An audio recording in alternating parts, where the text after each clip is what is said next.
All right, everybody, we are live. My name is Hone, and today I'm going to be talking to you guys about how to invest $10,000. I often get the question, Hone, I got this extra $10,000. What do I do with it? What do I do with it? What do I invest it in? How do I grow it? Right. And you may be thinking to yourself, hey, I got an extra 10,000 or 5,000 or 15 or whatever it is, right? You may have that extra money. So the question is, what do you do with the question? What would you do with the money? And feel free to put that in the comments. What would you do with that money if you had an extra $10,000? How would you invest it? How would you grow it? Now, some people tell me that they would buy stocks or they would trade options. The thing about, let's go with options first. The thing about options is that you could lose because there's a time frame. You bet on the option and then you may lose because it may not go in the direction you need in the time you need it to go into. What do I mean by that? So for those who don't know about options, you might you might buy an option that expires in 3 months. So if you're betting that the stock is going to go up, if it doesn't go up enough in those 3 months, it expires, right? It expires worthless. And so that may not be a good investment for your $10,000 because you might lose it. Now, if that's just extra money, if that's throwaway money, then okay, that's fine. But I don't like losing money. Warren Buffett, what do you say? Rule number one, don't lose money.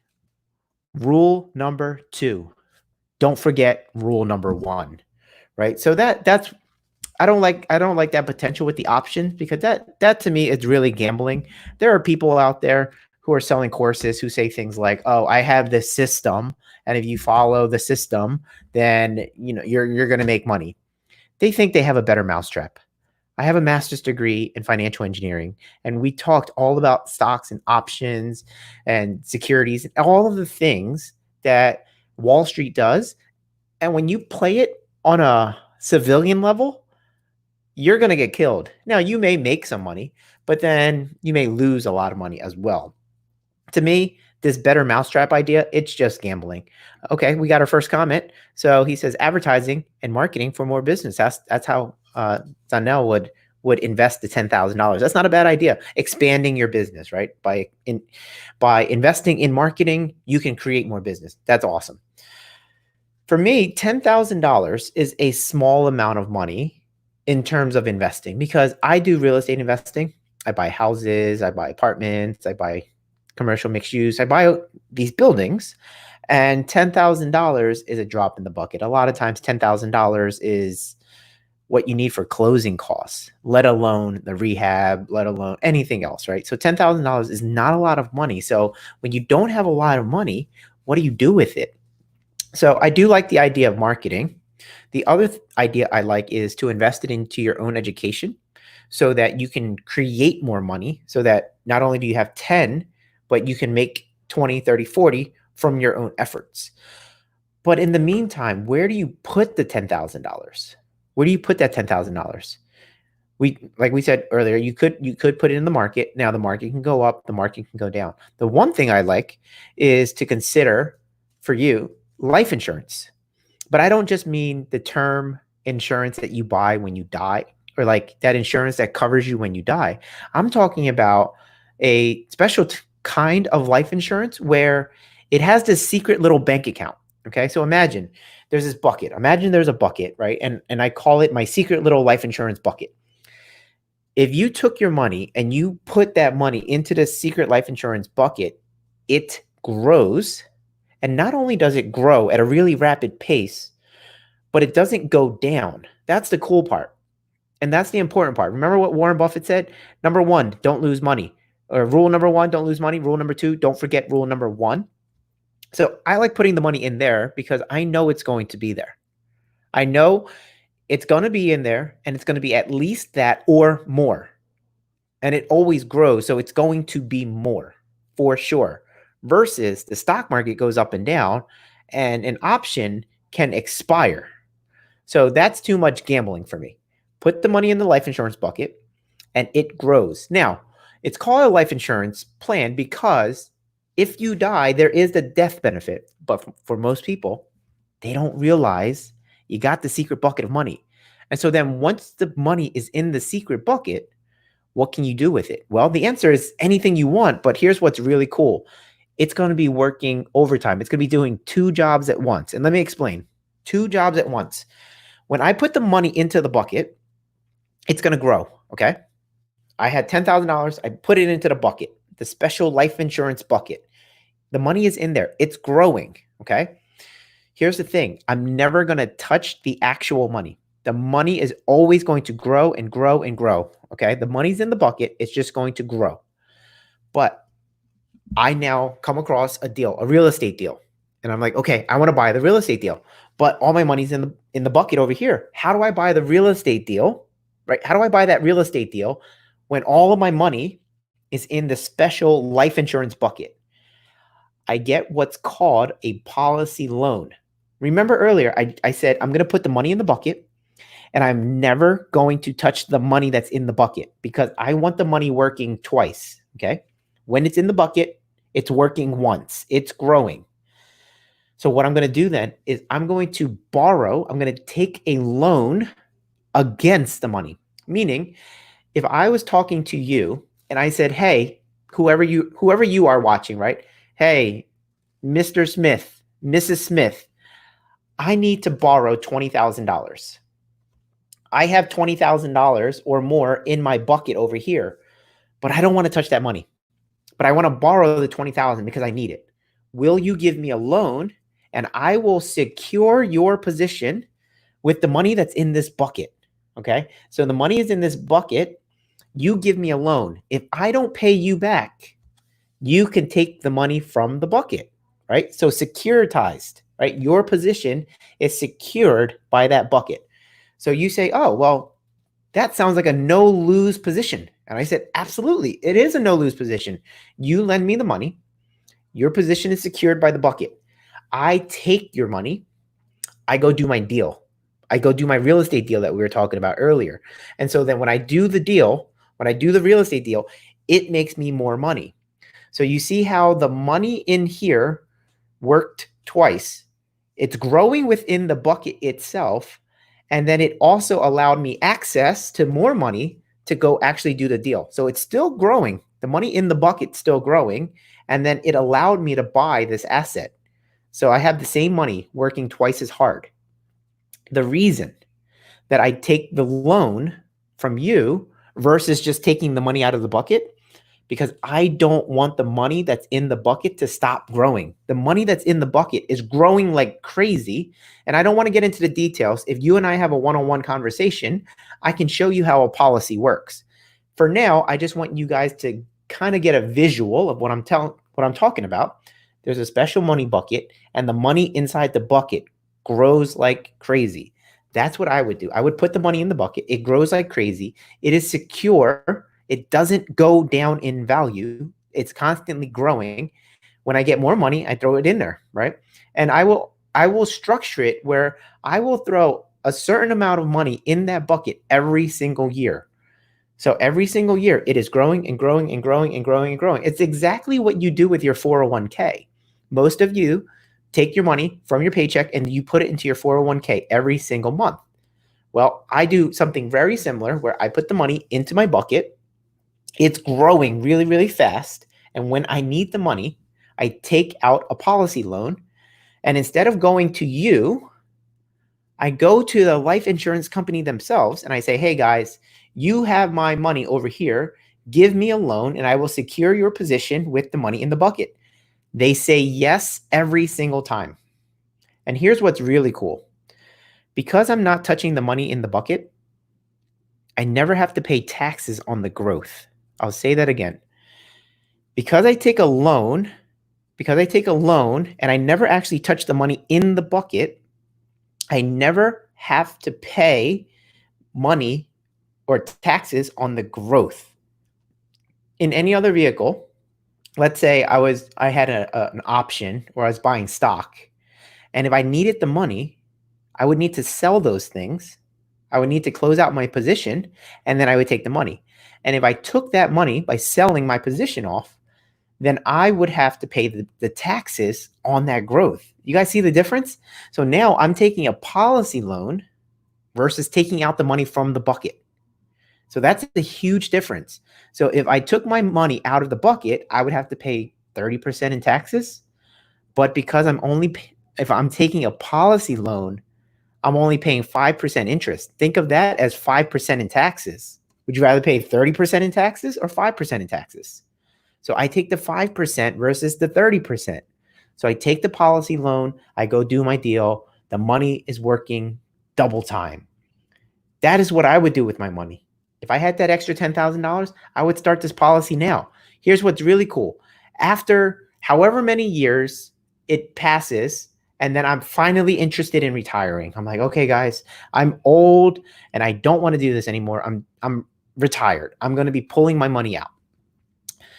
I can pull that money out of the bucket for retirement. I can take however much money I need. And I don't have to pay any taxes on it either, because again, I'm going to be taking these policy loans. I'm not pulling the money out of the bucket.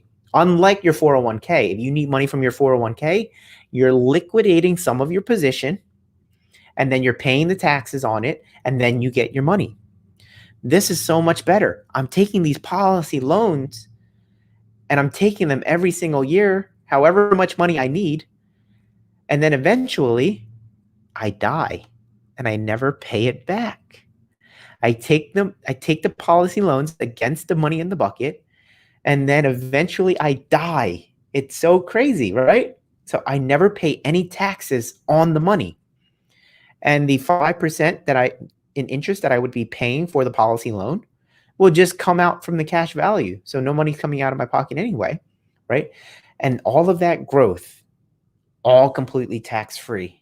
It's amazing what you can do when you understand this stuff, right? So we have a question. Hone, is it true there's a way to get quoted a policy price now, even if you don't sign up a future time?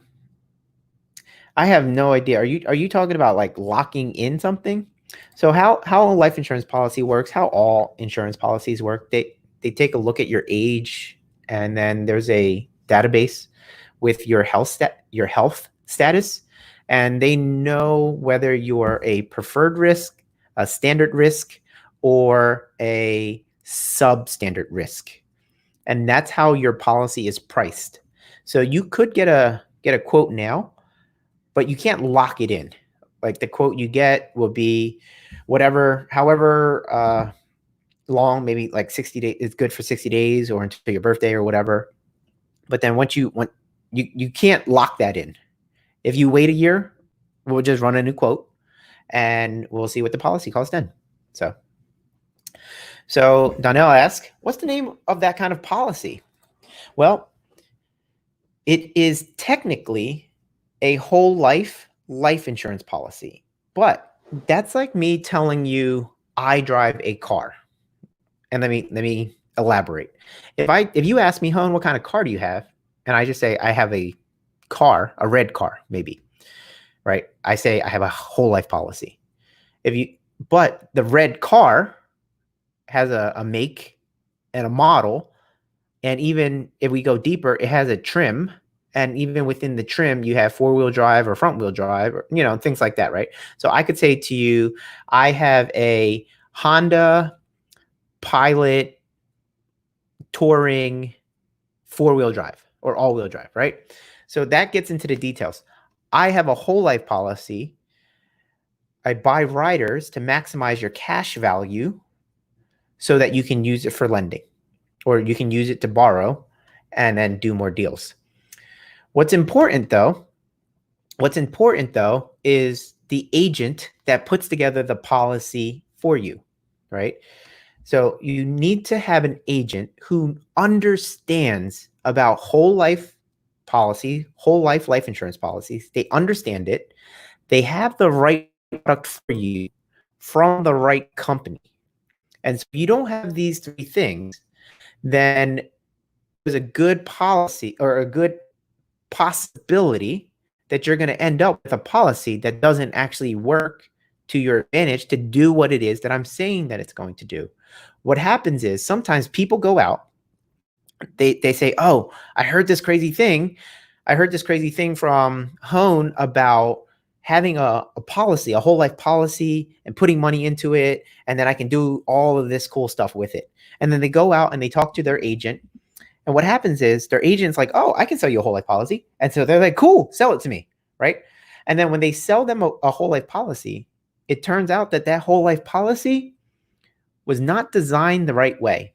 It has some of the features that I'm talking about. It has the cash value. It has the death benefit. It allows you to borrow from it, blah, blah, blah. But it's in the dialing. It's in the tweaking. They may not allocate as much money towards the cash value. So you may not have access to your money right away. You may not have any cash value right away. So there's little things to it. So again, what kind of policy? Technically, it's a whole life policy. But don't just run out there talking to whatever agent who's ready to sell you a policy because all they care about is the commission.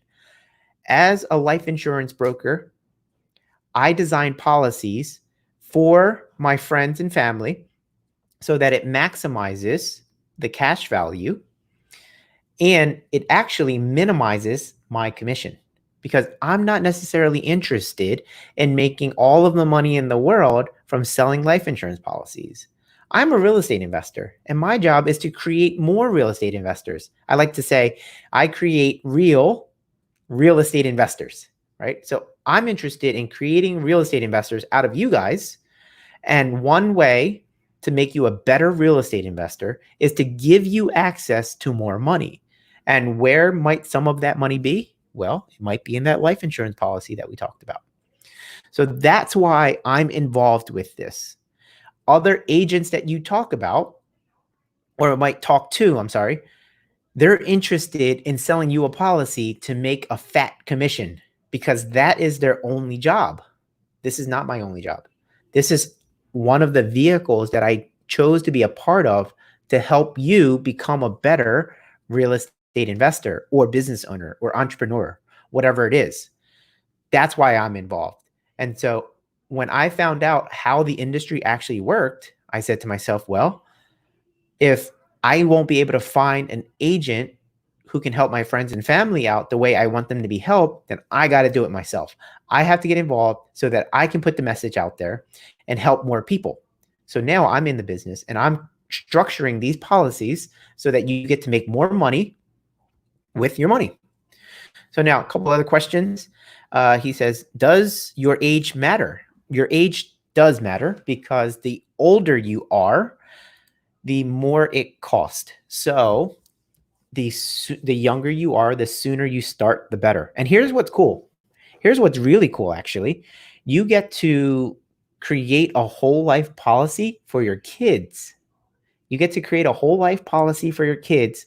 You're putting money into the policy, into that cash value, that little bank that I was talking about. You get to put money in there. The money grows like crazy. And then you get to take the money out. You get to do your deals. Well, I'm sorry. You don't take the money out. You borrow against the policy. Okay. So you're borrowing against the policy. You go do your real estate deals. The money in the bucket's still growing and growing and growing. And then at some point, you retire. You paid back all the policy loans. Your child's cash value bucket is now huge. It's this monster amount.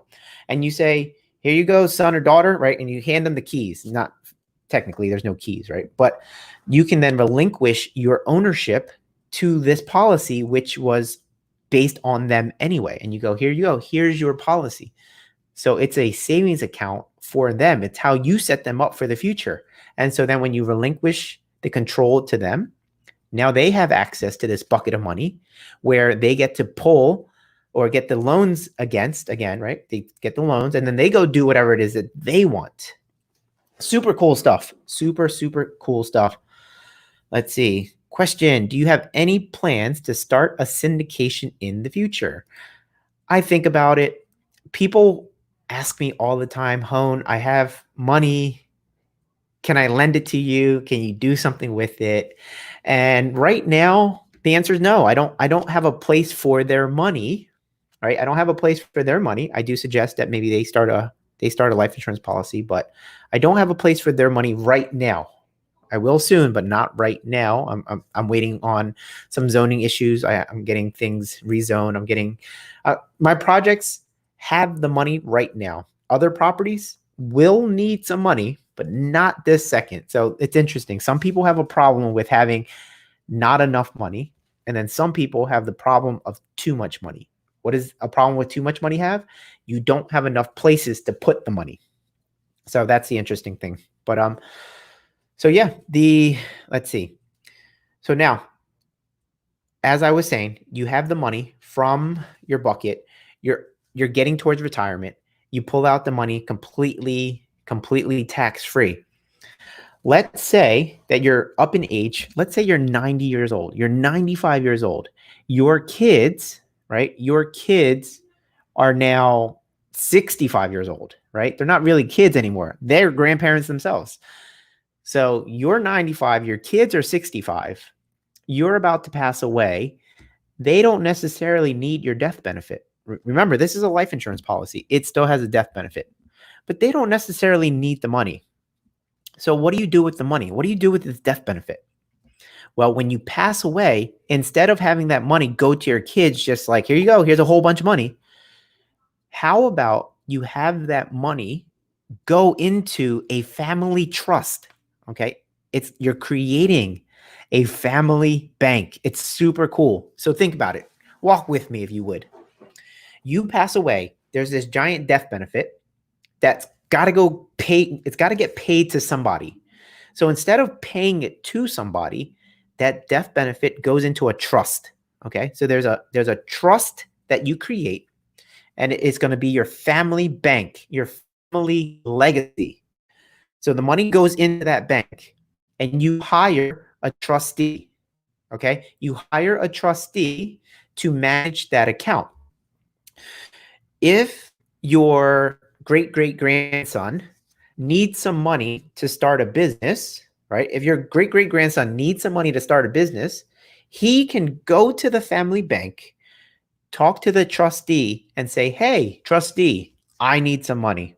I'm trying to start a business and I need some money. The trustee will say, great, show me a business plan.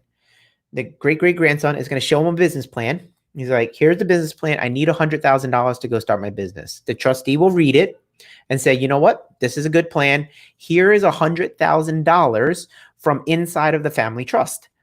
Your great-great-grandson goes off and does the business. So two things are going to happen. Either one, the grandson's going to be successful, or two, the grandson's going to be a failure. If the grandson is successful, he will pay back the loan, and then the family trust will be made whole again, right? They got their money back plus interest. So the family trust is growing. The family bank is growing. If the son is a failure, and let's say that they don't pay back the loan, it's okay, because the trustee took out a life insurance policy on the life of the great-great-grandson. And the policy amount is 1.5 times or even 2 times what the great-grandson borrowed. So if he borrowed $100,000, the trustee maybe took out a policy for $200,000. So when the great-great-grandson eventually passes away at the age of whatever, doesn't matter, then $200,000 would be paid back to the family trust. So again, the family trust remains and is larger. And this can happen generation after generation after generation. This is how families have these huge reserves. This is what they call old money. And this is the safeguards that you put in place so that you can have a family bank. You can have a family legacy. You guys see that? Is that cool or what? Right? This is how you create this forever money. This is how you set it up so that your kids or your kids' kids or your kids' are not starting from scratch, right? I read all about these stories where the person's like, I had no inheritance, and I had no backup, and I had nothing, and I started from scratch. Well, the only reason that was the case is because there was nobody there. Oh, it's because your great-great-great-grandfather or grandmother never had the conversation with me to set up this family trust. That's why. But you get to change all that because you now know the information. The fact that I'm giving you this information is one thing. Whether you do something with that information is a completely different story. So if you don't do anything with this information, just know that you won't have this set up for your future generations. And it's okay. But if you do want to set up your legacy to have a family bank that they can always rely on for the money to start a business, then you should set this up right now. This is something you want to set up now because, like we talked earlier, the younger you are, the better it performs and the cheaper it is. And the younger you are, the more time it has to grow, right? Year after year after year, this bucket of money has the time to grow. The money grows, grows, grows, and then you're old, you're super rich. There's a ton of money in that bucket. And when you pass away, your death benefit all goes into that family trust. And then your kids, remember I said you're passing away at the age of 95. Your kids are 65. And their kids are, say, 40, right? They're adults as well. No, it's like nobody needs the death benefit because everybody's a well-off adult. So when your kids get to the age where they pass away and maybe they die at the age of 95 as well, their death benefit can go into the family trust. So then it's a huge, huge, huge family bank, right? Whatever your last name is, right there. Whoever family bank. And it's amazing. And this is what rich people do. This is how they set up their kids. This is how you can create a trust fund baby, right? But you don't want to create a trust fund baby in the negative way where you want to be able to give them enough money to do anything that they want, but not so much money that they don't do anything at all. You guys got that? You want to be able to give your kids enough money to do whatever they want, but not enough money that they don't do anything at all. We are not trying to raise children who are spoiled, who have no work ethic, who don't know how to fend for themselves.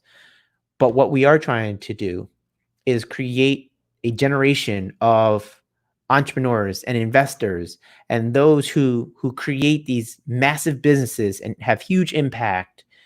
That's what we want to do. We want to set it up so that our heirs have enough money to do amazing things in this world where money is not the issue, but they still have to work for it.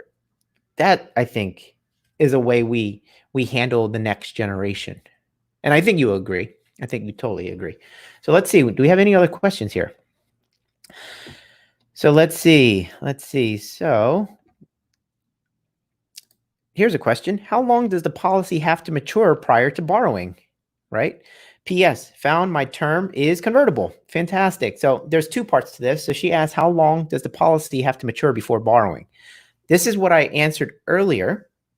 And the answer is it depends on your policy. The policies I create, the day you give me the check is the day you can put in your request for your money immediately. Some policies, though, you can't. There's no money in there because some policies, when designed incorrectly, you give the agent money, your policy has no money for 2 years. And that's not what you want. You want a policy that has money immediately. Well, at least that's what I want. I can't tell you what you want. But it sounds like for me, if I start putting away money into a life insurance policy, I want access to my money right away. Right. And the other thing that she mentioned was, P.S. I found my term insurance policy is convertible, which means that she has a term insurance policy. You can actually convert that into a whole life policy. And there's a couple of reasons why you might want to do that. But the main reason is because if you become diagnosed with something that makes you ineligible for more insurance, like you may have a term insurance policy right now, but let's say you contract something, develops, and you are no longer in the health status that you need to be in order to be qualified to get life insurance, then so they're going to deny you. You can't buy any more insurance. And your term policy is exactly that. It's a term. Usually it's a 10-year term or 20-year term or something like that. it's going to have an expiration date. And that expiration date might be sooner than your expiration date. Okay. So if you've been paying into a policy, a term policy, and you don't die within the term, you're going to miss out on all of the benefits. So you've been paying into this policy, pay and pay and pay and pay. But if you don't die within that time frame, your heirs, your beneficiaries, will not get any of that money. Got it? Your heirs will not get any of that money because you didn't die in that time frame. So you may want to convert to a whole life policy, because as long as you keep your policy current, it will be there for you. And at some point, you will die. And that means that you will have access, or you will have used your whole life death benefit. So that's a key way. Yeah, I like having a term policy because it locks in my certainty that I will be able to get insurance in the future no matter what, because the term insurance locks in my current health status. So anytime I want to convert over to a whole life policy, I may be able to, as long as I'm still within that term of the term policy. All right, so cool. Well, anyway, that's about it. If you guys are interested in learning more about this, feel free to message me, or you guys can email me, honesloans.com. Let me see if I can, or actually, let me do this. Email me at insurance@honesloans.com. So if you want to see a policy built for you, I can customize it for you. We can have a conversation all about it. If you guys want a policy, email me, insurance@honesloans.com. We can talk about it. I'll run an illustration. You can see how this thing works. It's amazing what you can do. This is just one of the tools that rich people use that other people don't, because they don't understand it. For a lot of you, this might be the first time you've ever heard of the ability to put money in a life insurance policy. You hide the money in this policy, in the cash value. It grows like crazy. And then you take a policy loan and you go do more investments. So your same $1 is doing double work. The first work, I put it into the policy. It's growing, it's working. And then the second time it works is when I take a loan against it, right? It's now, not only is it working, it's acting as collateral. It allows me to get a loan, and then I go buy a real estate investment, and that's giving me cash. The cash value is growing, and I'm getting double rich off of the same $1. You probably have never heard of that. And if you've never heard of it, you don't do it. And if you don't do it, you don't get the benefit from it. So now that you've heard about it, what are you going to do about it? Very interesting, right? Very interesting stuff. We can have a conversation. We can go into more detail. Definitely share this video, please, right? Share this with people, because people need to know this. This is such a cool thing. And again, if you guys want a policy, if you know anybody who wants to get a policy, let me know. I'll run illustrations for everybody, and then we can see what happens. And I think you'll be impressed. I think you'll be impressed, because this is money that where you put it in there, you don't lose. It never goes down, right? You put the money in there, it only goes up, which is awesome. And then you can access that money at any point to go do more deals. How great is that? So if I had $10,000, that's what I would do. Not only if that's what I would do, that is what I do. So if you guys want any more help with any of that, let me know. Again, I am Hone, and you've just been watching the Hone Zone. All right, see you guys.